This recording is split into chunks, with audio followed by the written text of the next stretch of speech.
Look at this. They support Israel. Well, there's a history, and a very interesting one. It actually goes back a long time. One thing to remember is that Christian Zionism is a very powerful force, which goes back long before Jewish Zionism. In England, particularly, Christian Zionism was a powerful force among British elites. It's part of the motivation for the Balfour Declaration and for Britain's support for Jewish colonization of Israel. Remember, the Bible said, and that's a big part of British elite culture. Same in the United States. Woodrow Wilson was a devout Christian who read the Bible every day. So did Harry Truman. In the Roosevelt administration, one of the leading officials, Harold Ickes, once described the return of the Jews to Palestine as the greatest event in history. It's realizing the lesson of the Bible. These are deeply religious countries in which the biblical commands, so-called, are taken quite literally. Also, this is just part of colonization. This is the last phase of European colonization. And notice that the countries that are most strongly in support of Israel are not just the United States. It's the United States, Australia, and Canada, the offshoots of England, Anglosphere sometimes called, unusual forms of imperialism. These are settler colonial societies, societies in which not like India, not like the British in India, say, societies, South Africa was a little like this, or Algeria under the French, settler colonial societies in which the settlers came in, essentially eliminated the native population, also driven by religious principles, very religious groups driven by Christian Zionism. Those are major cultural factors. There are also significant geostrategic factors. You go back to 1948, there was actually a split between the State Department and the Pentagon in the United States over how to react to the new state of Israel. The State Department was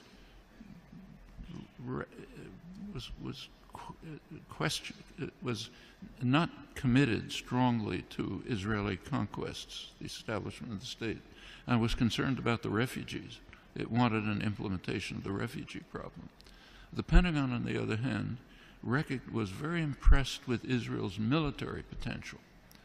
The Israeli military successes, if you look back at the internal record and declassified, the Joint Chiefs of Staff described Israel as the second largest military force in the region after Turkey and a potential base for U.S. power in the region. That continued. Can't run through the whole record, but in 1958, when there was a serious crisis in the region, Israel was the only state that strongly cooperated with Britain and the United States, and it won plenty of support from the governments and the military for that reason. 1967 is when the current relations with Israel were pretty much established. Israel performed a major service to the United States by destroying a secular Arab nationalism, a major enemy of the United States, and supporting radical Islam, which the U.S. supported. And it continues right until the present. Right now, we saw an example of that just during the latest Gaza attack. You recall that at one point, Israel began to run out of munitions during the assault, despite the fact that it's armed to the teeth. The United States provided Israel with additional munitions through the Pentagon. And notice where they were taken from. These were U.S. munitions pre-positioned in Israel for eventual use by U.S. forces. One of many signs of how Israel is regarded as essentially a military offshoot of the United States. Very close intelligence relations that go way back, many other connections. And the media tend to take up, to support the policy of the government with very few, kind of little questioning around the edges, but basically accept the policy. So, for example, take another issue. Take the U.S. invasion of Iraq. You cannot find the phrase U.S. invasion of Iraq in the U.S. media.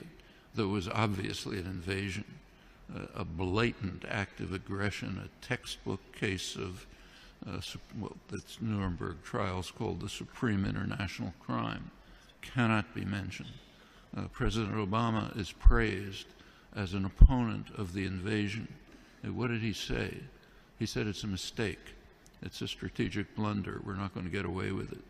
Now, that's the kind of opposition that you heard from the German general staff during Hitler's invasion of Russia. It's a blunder. Shouldn't do it. Should knock off England first. That's regarded as opposition. Same in Vietnam. There's now a commemoration underway, big commemoration of U.S. sacrifices in Vietnam. Try to find the phrase U.S. invasion of South Vietnam there or anywhere in the past year since 1961 when it took place. Non-existent, maybe on Democracy Now, what I write, but way out at the fringe. And this is not unique to the United States. Take, say, Britain.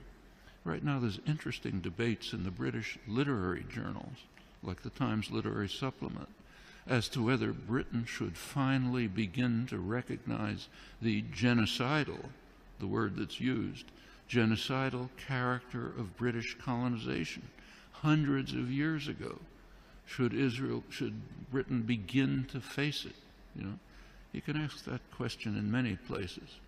The tendency of the intellectual community to go along like a herd in support of state power, private power, is just overwhelming.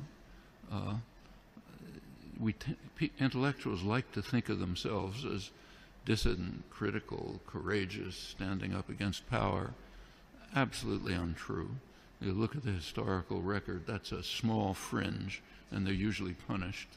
The mainstream tends to be what was once called a herd of independent minds, marching in support of state power. Nothing new here. Unfortunate, you have to fight against it, not